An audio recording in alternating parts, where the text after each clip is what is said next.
Assalamualaikum warahmatullahi wabarakatuh. Apa kabar anak-anakku semuanya yang soleh dan soleha, yang cantik dan yang ganteng? Semoga semuanya selalu dalam keadaan sehat walafiat dan hati yang bahagia. Pada kesempatan kali ini, Pak Cep akan menjelaskan mata pelajaran Bahasa Indonesia materi masih berkaitan tentang laporan hasil pengamatan. Yang sebelumnya kita baru mengenal, dan sekarang kita akan mencoba belajar membuat laporan hasil pengamatan. Nah,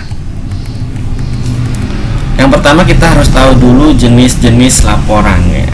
Jenis laporan itu ada dua, ya, laporan ilmiah dan laporan teknis. Laporan ilmiah biasanya itu dibuat oleh para ilmuwan dengan teori dan metode ilmiah yang mereka buat, yang mereka tentukan. Itu biasanya laporan ilmiah. Dan itu biasanya dibuat oleh biasanya kalangan-kalangan mahasiswa dan seterusnya, ya. Nah, yang kedua adalah laporan teknis. Nah, laporan teknis ini adalah laporan dari hasil penyelenggaraan suatu kegiatan lembaga maupun instansi.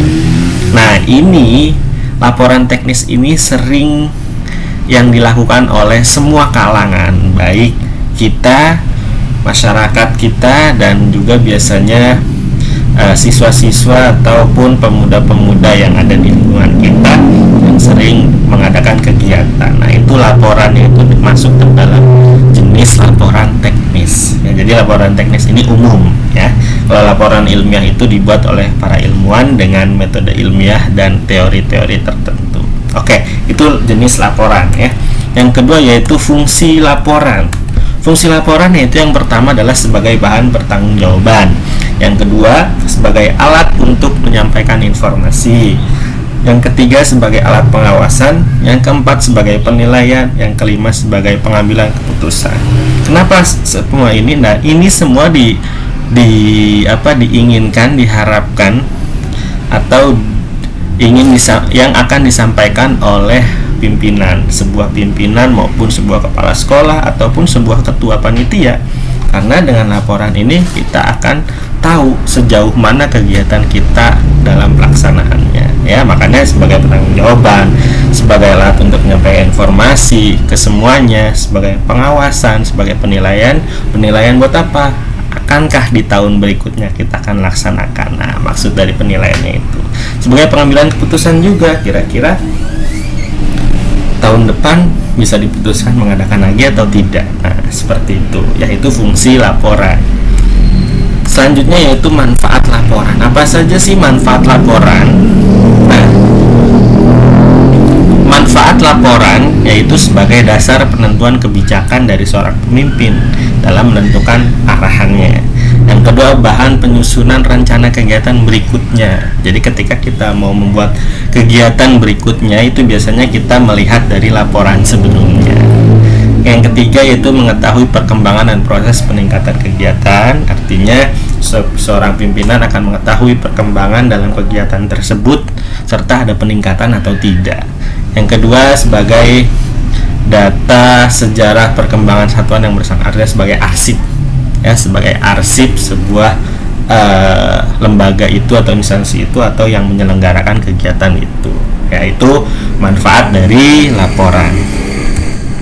Selanjutnya yaitu ciri-ciri teks laporan yang baik. Nah, ini yang akan kita lakukan, ya.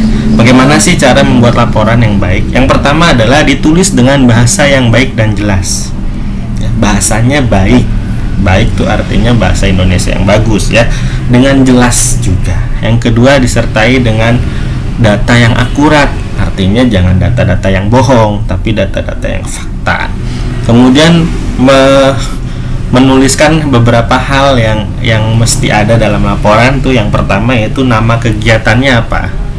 Ini yang paling penting dalam sebuah laporan. Nama kegiatannya apa, terus pendahuluannya gimana, kenapa diadakan kegiatan tersebut. Nah, itu pendahuluannya.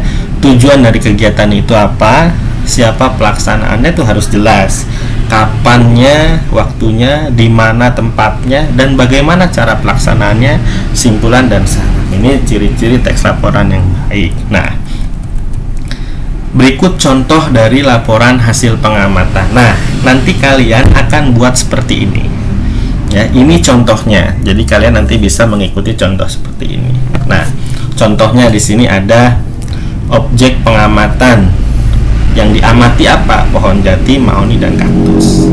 Jadi dia mengamati pohon jati dan kaktus ini. Nah, tempatnya di mana nih? Di rumah Eka dan halaman dekat rumah Eka. Nah, tujuan pengamatannya apa? Mengamati cara tumbuhan beradaptasi. Jadi di rumah Eka ini mereka mengamati pohon jati, cara adaptasinya dengan lingkungan. Terus waktunya kapan? Tulis. Nama pengamatnya siapa? Misalkan nama pengamatnya Khairul Azam dan siapa? Atau misalkan Denny Albar dan siapa? Atau misalkan kamu dengan siapa? Ya, atau kamu sendiri, atau kamu dengan ibu atau ayah atau kakak, boleh ya. Ini contohnya seperti. Nah, setelah kamu ini udah lengkap, nah kamu tuliskan laporan itu berdasarkan pengamatan kamu. Judulnya adaptasi tumbuhan berdasarkan tempat hidupnya. Nah, kemudian kamu tuliskan apa yang terjadi ketika kamu mengamati. Kamu tuliskan dalam bentuk tulisan, ya, mau 2 paragraf, 3 paragraf, ya, kamu tuliskan. Di situ apa yang kamu amati, apa yang terjadi pada benda yang kamu amati, apa yang terjadi, terus dia bagaimana. Nah, itu kamu tuliskan dalam bentuk paragraf. Nah, ini contohnya, ya. Jadi contohnya seperti ini. Nanti kamu buat laporannya seperti apa, Pak? Laporannya tentang apa, Pak? Oke. Ini dia. Kamu akan membuat laporan pengamatan penyebaran wabah COVID di lingkungan sekitar kalian. Ya, membuat laporan pengamatan penyebaran wabah COVID di lingkungan sekitar kalian. Ngamatinya gimana, Pak? Nah, kamu mengamati kira-kira di lingkungan kamu kondisinya seperti apa, apakah ada yang terpapar, yang sembuh gimana, caranya bagaimana, minum apa, obatnya apa. Nah, seperti itu. Kemudian apakah ada saling kepedulian. Nah, itu kamu ceritakan dalam bentuk laporan, ya. Tuh, kemudian kamu uraikan laporan tersebut menjadi paragraf. Nah, ditulis di buku tulis bahasa Indonesia dengan diberi tanggal. Tidak perlu difoto. Tidak perlu difoto. Ingat ya, tidak perlu difoto. Nah, contoh misalkan pajak balik ke slide sebelumnya. Objek pengamatannya adalah misalkan penyebaran wabah COVID. Lokasinya di lingkungan samping rumah atau di lingkungan rumah. Tujuannya apa? Untuk mengetahui kondisi penyebaran COVID di lingkungan. Waktu pengamatannya kapan? Bebas. Kamu waktunya kapan? Atau Sabtu, entah Minggu, bebas. Nah, caranya gimana, Pak? Kamu diskusi dengan orang tua kamu, ya. Kalau kamu tidak diskusi, nanti kamu tidak dapat laporannya, tidak dapat datanya. Tapi kamu diskusi sama ayah atau ibu, diskusi ngobrol, ya. Terus nama pengamatnya siapa? Nama kalian masing-masing, ya. Ditambah kelas.